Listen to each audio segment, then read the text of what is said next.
What's up guys, and welcome to a brand new video. This is 5 things I hate about my RX7 FD3S. Before we can carry on the video, I gotta move this hunk of junk. It is a mini Leyland, I think, 1975. I don't know, my dad just picked this thing up. Needs a lot of work. It's gonna be the first time I'm driving a mini ever. I'm gonna put it out somewhere there. Holy crap, this is weird.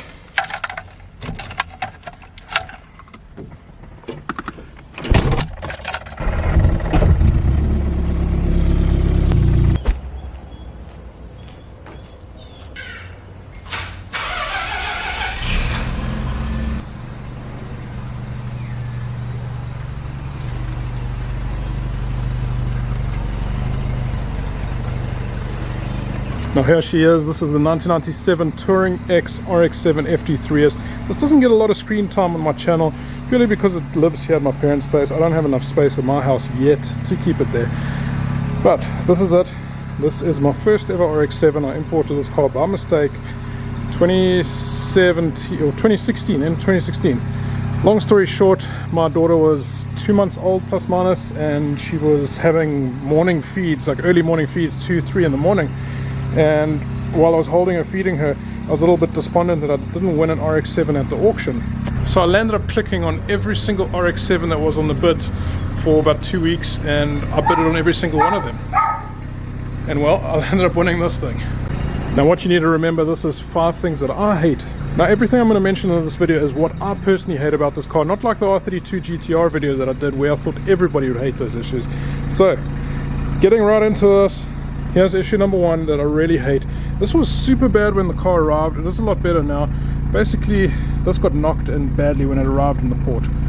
Got bashed in here. This was all bashed in. The light was basically like hanging off. And well, it's been repaired mostly. This panel still needs to pop out a little bit.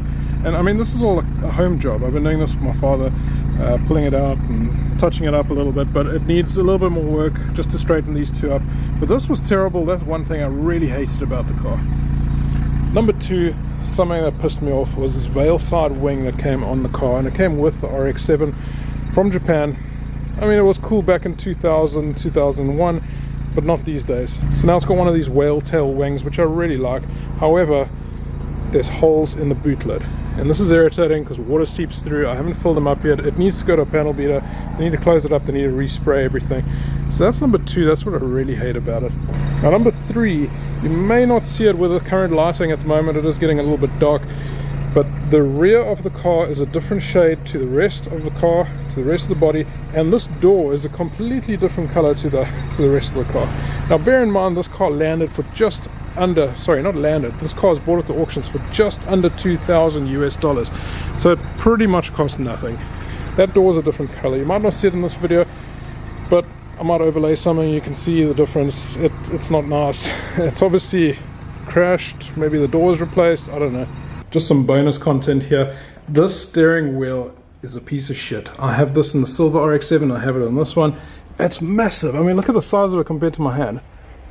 Compared to a normal Momo steering wheel, this thing is huge. It's in the way. It's right up against your knees when you're sitting down. I mean, I'm 1.76 meters, seats all the way back, and the steering wheel's right up against me. This sucks. The new RX7s had better steering wheels.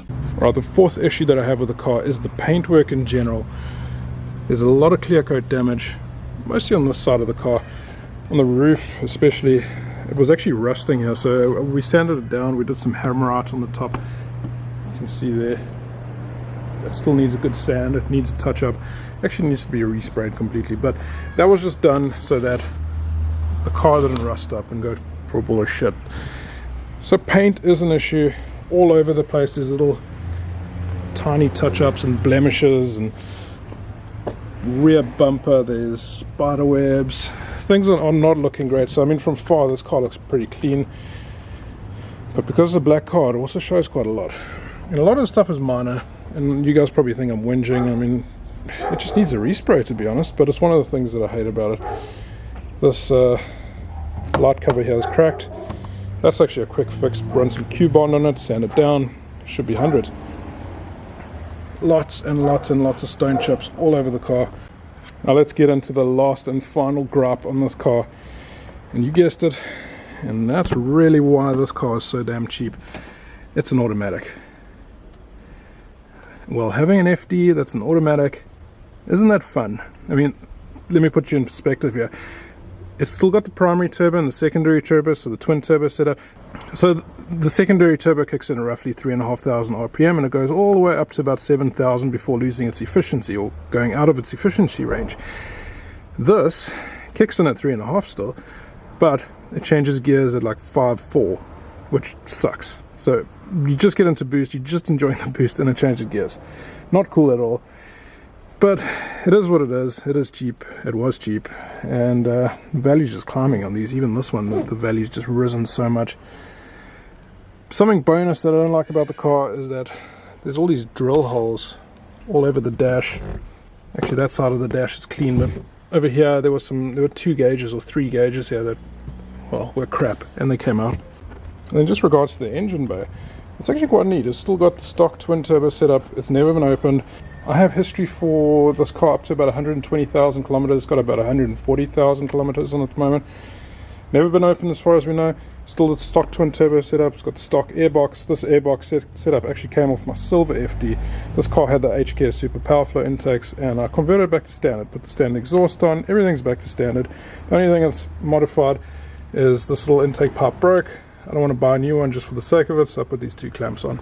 So this happened to turn into more of a walk around video. Well, it is what it is. That's my black RX7 FD3S, and this was 5 things I hate about my RX7. So thanks everyone for watching, really appreciate it. If you don't mind, slap that like button, hit that subscribe button if you're not subscribed already, and let me know what you want to see in the future. Let me know in the comments section what type of videos, anything really, and I'll try and make it. Thank you so much. See you all in the next one. Peace.